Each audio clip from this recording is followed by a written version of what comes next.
This week, is your child a hacker? Let's hope so. FTP stream injections, SQL injections from Rasputin, more porn site bug bounties, malware that listens, Google calling out Microsoft. Expert commentary this week comes from Jason Wood from Paladin Security on how smart city technology may actually make military bases a safer place. All that and more on this edition of Hack Naked News.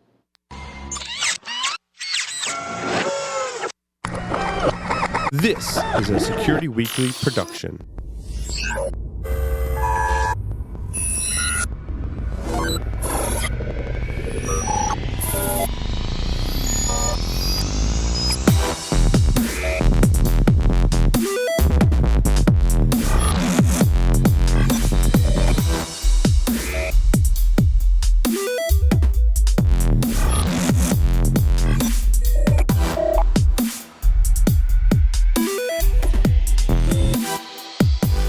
This episode of Hack Naked News is brought to you by IT Pro TV, an easy, entertaining approach to online IT training. Access over 2,000 hours of up-to-date, high-quality video content live and on demand via Chromecast, Roku, Amazon Fire TV, Apple TV, PC, or your mobile device. IT Pro TV's premium membership grants access to all courses, transcripts, virtual machine labs, and transcender practice exams. Corporate and group pricing are available. For a free 7-day trial and 30% off the life of your account, visit itpro.tv/hacknaked and use the code HN30. Do you have a website, an external presence, employees, an office? Any of these can be compromised and attacked. How are you defending these assets? Have you penetration tested them? Start 2017 by taking a proactive approach to your vulnerable areas. Black Hills Information Security has been helping companies find their weaknesses since 2008.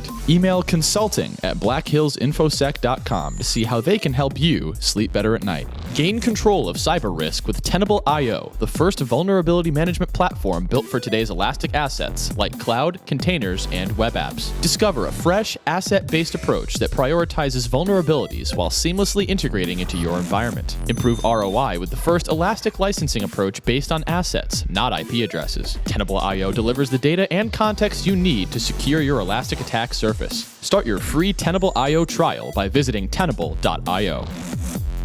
Welcome to Hack Naked News. I'm your host, Paul Asadorian, broadcasting live from G-Unit Studios in Rhode Island, reporting on the security news for today, Tuesday, February 21st, 2017, wondering if my children are in fact hackers.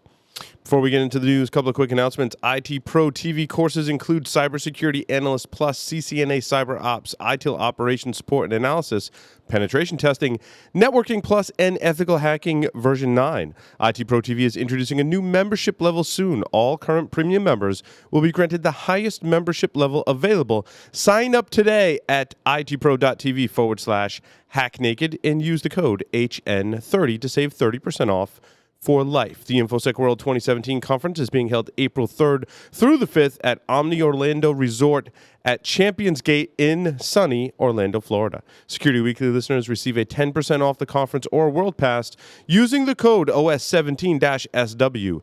Here talks from none other than Kevin Johnson, Rich Mogul, Cory Doctorow, and more. Visit infosecworld.misty.com to register today. That's MISTI.com. The 10th anniversary edition of Source Boston is being held this April, including training sessions even on the 24th through the 25th, and conference talks on April 26th through the 27th, featuring great speakers from the security community. Events will take place in the Boston Courtyard Marriott downtown, and Security Week listeners receive a $100 off discount on either training or conference passes using the code Security Weekly. Visit sourceconference.com for more information. In the news this week, an advisory on Oracle Java and Python FTP stream injection vulnerability has been discovered. So it's been discovered that Java and Python runtimes fail to properly validate FTP URLs, potentially allowing attackers to open holes through firewalls and access local networks. On Saturday, security researcher Alexander Klink disclosed an interesting attack where exploiting an XXE, that's XML external entity vulnerability in a Java application can be used to send emails. Security Team has released details on attacks after the vulnerabilities were disclosed by another party. Apparently, Security Team had been working with Oracle several months ago in a coordinated disclosure effort, but that went out the window this week when someone else dropped the bomb on this vulnerability. Is your child a hacker? Liverpool parents get warning signs that your child may be a hacker. A program called Hackers to Heroes has released a list of top signs that your child may be a hacker, or even worse, a cyber criminal. I really hope my kids are hackers. It makes life more fun and interesting. Some of the signs to look for, according to Hackers to Heroes, are, pay close attention if you notice these signs at home, for your children. They spend most of their free time alone with their computer. Teachers say the child has a keen interest in computers and not so much in other subjects. Okay, this is already starting to sound like my childhood, just for point of reference. They use the language of hacking, such as DDoS, DOSing, pwned, doxing, box botnets, cracking, hash, and they specified that hash refers to a type of encryption rather than cannabis. Keylogger, and of course everyone's favorite, lulz. If you notice that your internet connection slows or goes off as hacker rivals try to take them down, or it just could be that your kids are downloading porn. So watch for these signs, and if you see these signs, give us a call here at Security Weekly. Send us an email, paul@securityweekly.com. We'll enroll them in our internship program. It's all good. We're always looking for people. A lone hacker named Rasputin has breached 60 universities and some federal agencies. They compromised these organizations utilizing a SQL injection attack as his weapon of choice. Rasputin is believed to be a Russian hacker and is well known for the December 2016 attack against the U.S. Electoral Assistance Commission through an unpatched SQL injection vulnerability. Well, this is nothing new. The information that was collected is being sold on the so-called dark web. Amazing that this particular vulnerability is still being exploited today for profit. German parents have been told to destroy the Kayla dolls over fears of hacking. An official watchdog in Germany has told parents to destroy a doll called Kayla because its smart technology can reveal personal data. That's right, Kayla can be hacked to spy on your children and potentially say bad things to your children. The company claims vulnerabilities have been remediated, but security experts say no, they warn the dolls can still be hacked. While they don't recommend burning the dolls in a fire for fear of revolt from your children, removing the electronics might be advisable. And they can still use it as, a doll. Dolls of a different type is in the next story, or implied anyway. Porn sites are finally getting the right idea about bug bounties. That's right. It's amazing how a free porn site, in this case YouPorn, which I'm sure none of you have ever heard of before, the website YouPorn, is taking measures to prevent attackers from penetrating the site. They've released details on a bug bounty program in collaboration with HackerOne. The bug bounty is very explicit in the types of vulnerabilities that researchers can discover to even have a shot at the money. Yahoo loses $350 million in Verizon buyout deal due to breaches. That's right, due to multiple breaches, Yahoo is reported of losing $350 million in the Verizon deal. I'm just saying they better close this one out soon before they get hacked again. Google has disclosed a bug in Microsoft Windows. Google was forced to go public with the details of a vulnerability in the Windows GDI, or Graphics Device Interface, which is a library that enables applications to use graphics and formatted text on both the video display and local printer. The bug enables hackers to steal information from memory and affects Windows versions from Windows Vista Service Pack 2 to the very latest Windows 10. Microsoft, of course, delayed the patch, this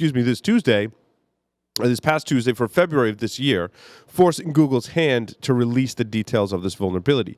It's also been reported that a zero-day exploit was released via GitHub that very well could have been patched in the latest round from Microsoft, but Microsoft said, hey, there is no patch Tuesday for February 2017. Way to go, Microsoft. Hackers siphoned over 600 gigs of data from PC microphones.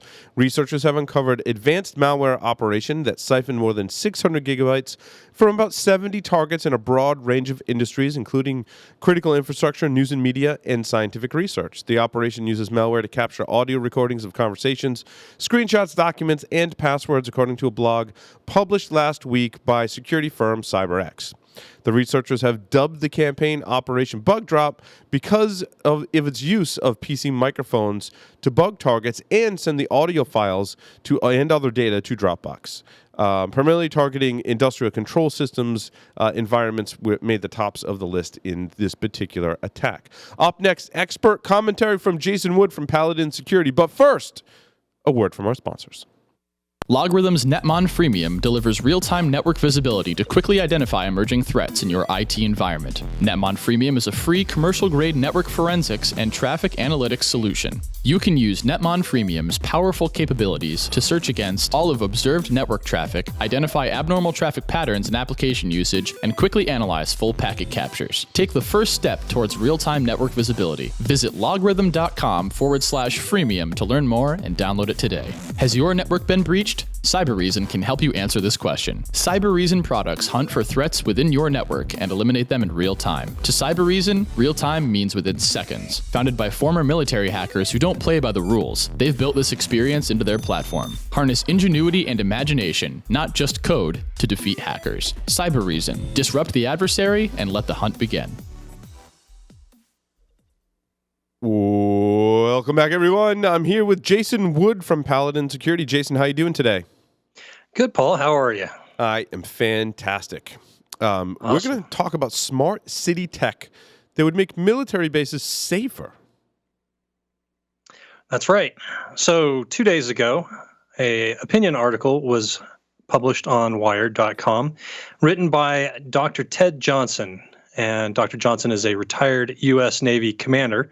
So fairly safe to say he has some familiarity with military-based security and the steps that go on in that. And he cites in this article that the last time the military had to, or the Pentagon had to direct all bases to increase their security in response to a particular threat or threat level, that it took quite a while. There were a number of meetings. It took hours and days and whatnot to make up all the checklists and make sure the bases were all prepared.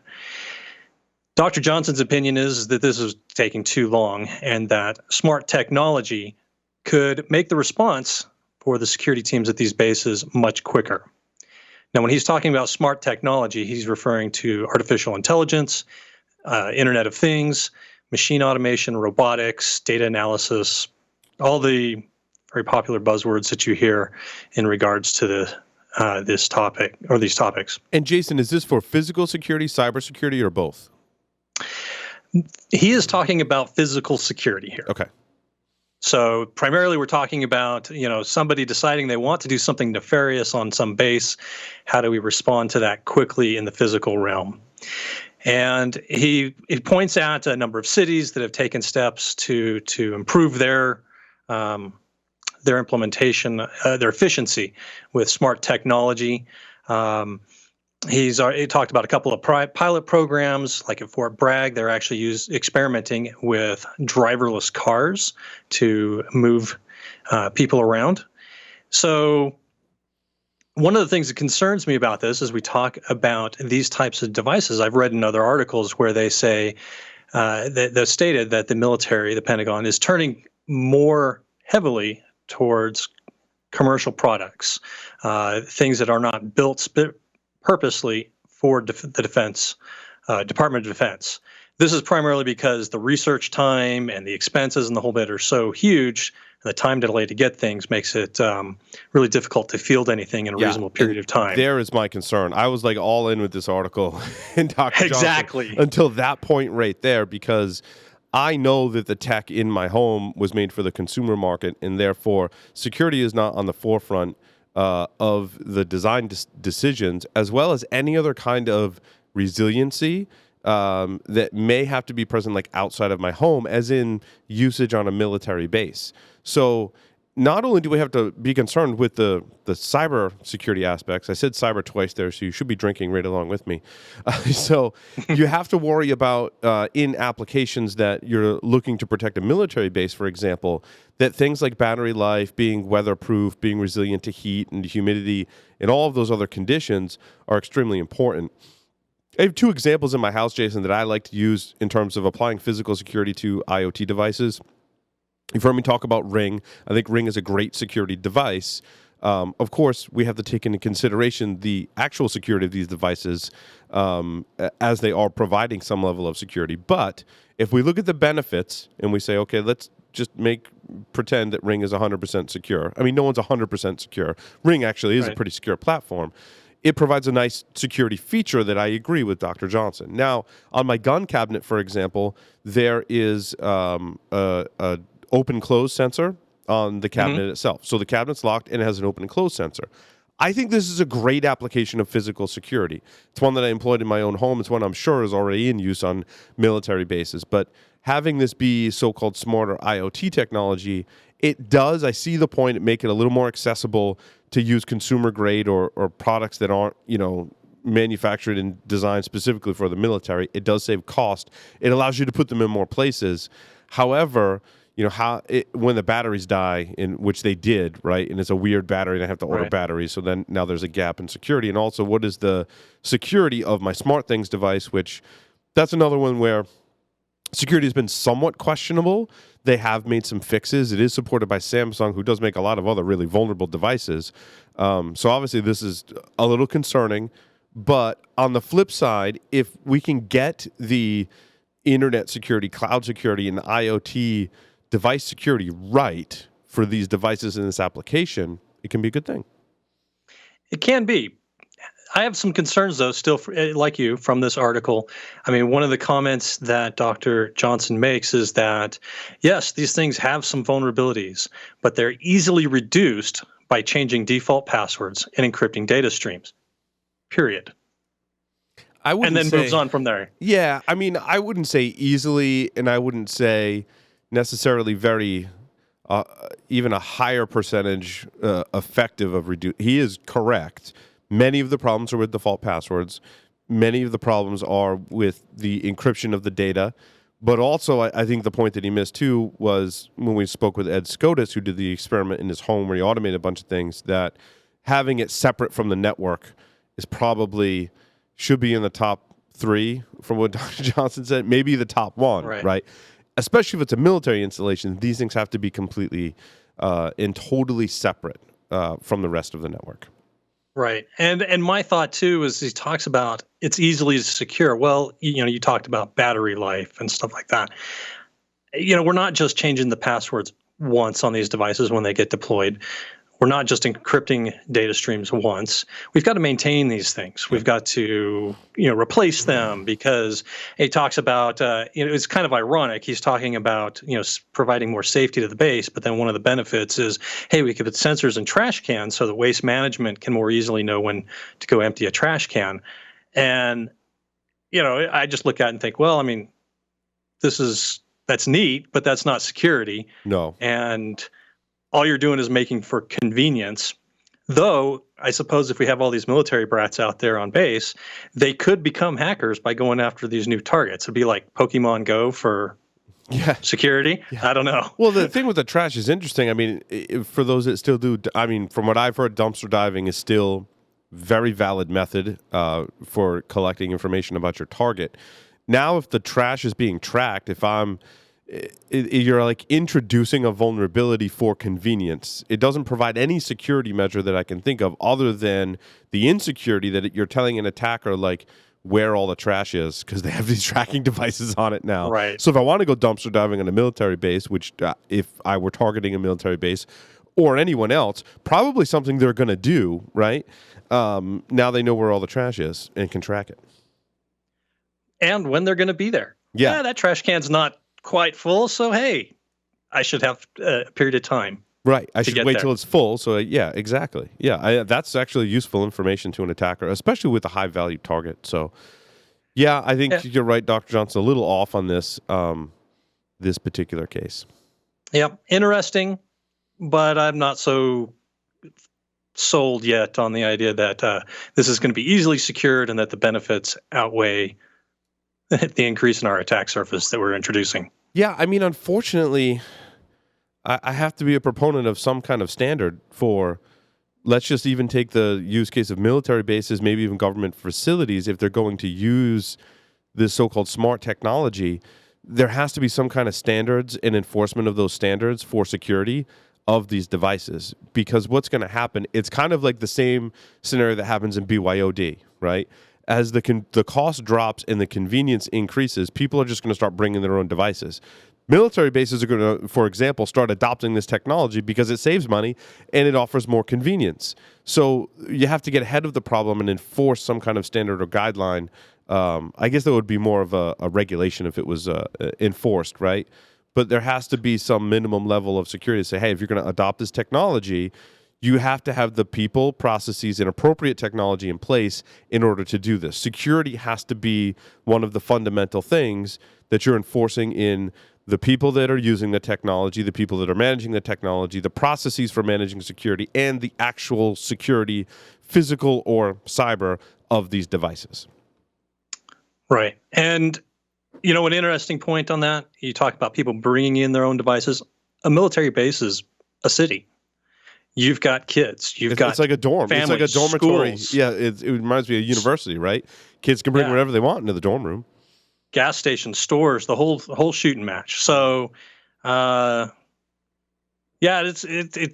some interesting ideas here, but I'm gonna agree with you that this would be something you would want to be rolled out. Yep. Carefully and with a lot of guidance and regulation on how it gets implemented and how it's managed. Absolutely. Jason Wood from Paladin Security, thank you very much for your expert commentary today. That concludes this edition of Hack Naked News. We'll see everyone next week.